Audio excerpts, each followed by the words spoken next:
Breakout Beyond is a game that I haven't been anticipating so much, but a game that I always knew I was going to purchase.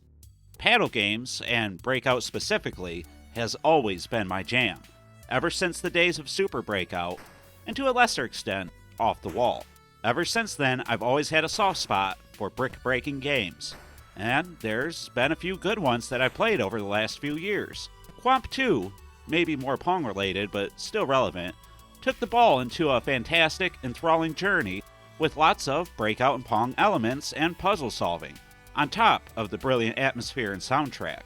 Crazy Bricks was on the Atari 7800, and it didn't really rewrite the genre, but it did the brick-breaking game in a form of a love letter to Atari's history and was created by the homebrew GOAT of that console, Robert De Crescenzo. And now we have Breakout Beyond available on all major consoles, Steam, and the Atari VCS 800. The Atari VCS is the way I personally experienced the game. So, let's find out if Breakout Beyond is a title that's worth it for brick-breaking novices and connoisseurs alike, or if it should be avoided by most people. Again, let's find out.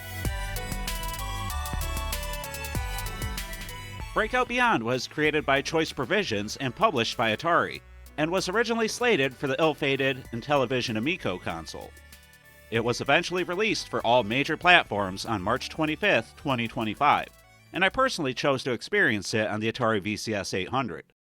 And this is a marquee title for that console, as it uses the classic controller's rotatable joystick for controlling the paddle and bouncing the ball all around the vertically laid levels. Pro Gamer of the Future here, just want to clarify, these levels are horizontal, not vertical. I guess I don't know the difference between the two, but anyway, yeah, horizontal. And this is sort of a new layout for this game genre, as you usually have the paddle orientated at the bottom of the screen, with the bricks laid out towards the top of the screen. But it still feels like Breakout, and that's an important feeling. Well, it mostly feels like Breakout, but any flaws have nothing to do with this new orientation. It works, and it works well, as does the presentation. It's all very colorful and has little elements of the game floating around the backgrounds to act as accents. And you travel between different colored coordinated levels, which gives the game a good sense of progression. And speaking of progression, Choice Provisions of Bit Trip fame have done all they could think of to progress the game into the modern day. You have single and two-player modes, 72 levels, an unlockable endless mode, and tons of power-ups. They also added the ability to put English on the ball and use your paddles to sort of spin the ball in odd ways, but I personally find this to be a little too cute. The biggest thing I look for in these brick-breaking and Pong-style games is excellent ball physics. And when you add this sort of thing, it creates situations where the ball acts in strange ways, and you feel cheated from the silly angles that should have never been taken. I can't tell you how many times I had my paddle in the right spot, but the ball veered, just because I moved the paddle to meet it in the previous hit, and now the ball will just act differently than it should. I don't like this feature, and I wish it could be turned off for purists like myself.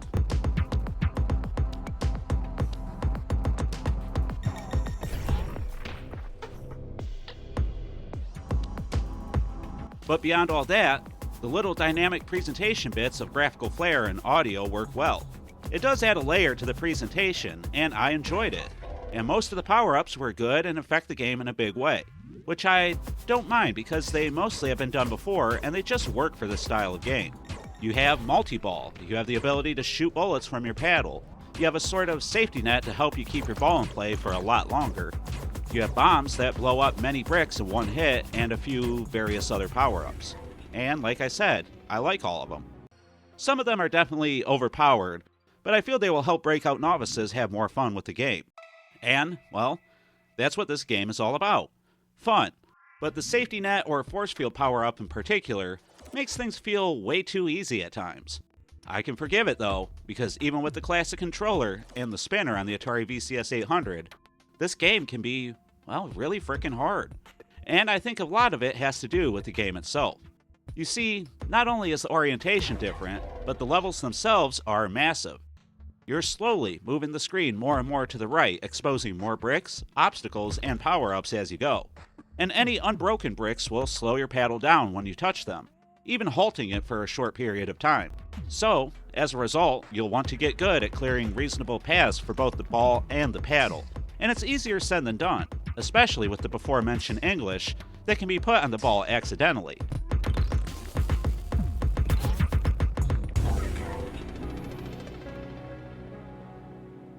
You can also press the red button on the VCS Classic controller to speed up the paddle's movement, or use the bumper to quote-unquote focus, making the ball move slower so you can position the paddle better. And, well, I like these elements. And I even like the screen movement. And your whole goal is to break out of the level by crossing the ball over a finish line at the very end. It's really fun to do all this and rewarding to get out of the level and see what comes next. And as you would expect, each level is named after something Atari related, and some of the patterns are based off things like Adventure, Yars' Revenge, etc., which is a nice nostalgic touch and something that Atari has been doing more and more lately. I also like how you can unlock power-ups to tailor-fit the levels for yourself as well. Each level has a few question mark blocks, and you can choose which power-ups will be in place of those question marks. So if you're new, you can add the safety net style barrier power-up and make it easier to progress. Or if you want a high score, you can load the level up with multi-balls, etc. It all adds a nice layer to the game, and I like how you unlock more and more power-ups to input in these slots the further you get in the game.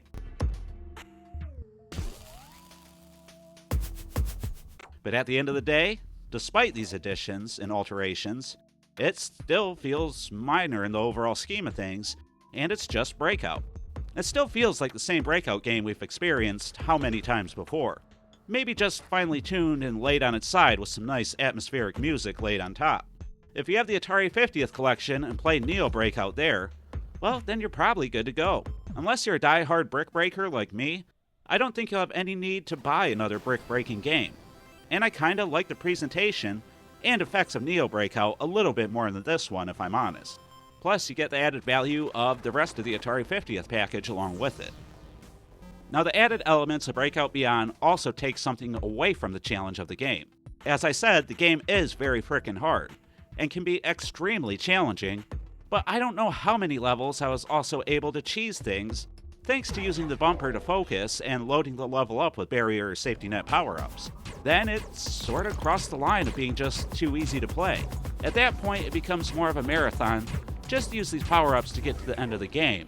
For me, the game lost something at this point, and, well, I started to realize that I was just going through the motions, and the fun was lacking. Still, Breakout Beyond does a lot of good. But is it worth the $14.99 that Atari is currently asking for it on most major platforms? Let's break on through into the pros and cons section to find out. And as always, we bounce into the pros.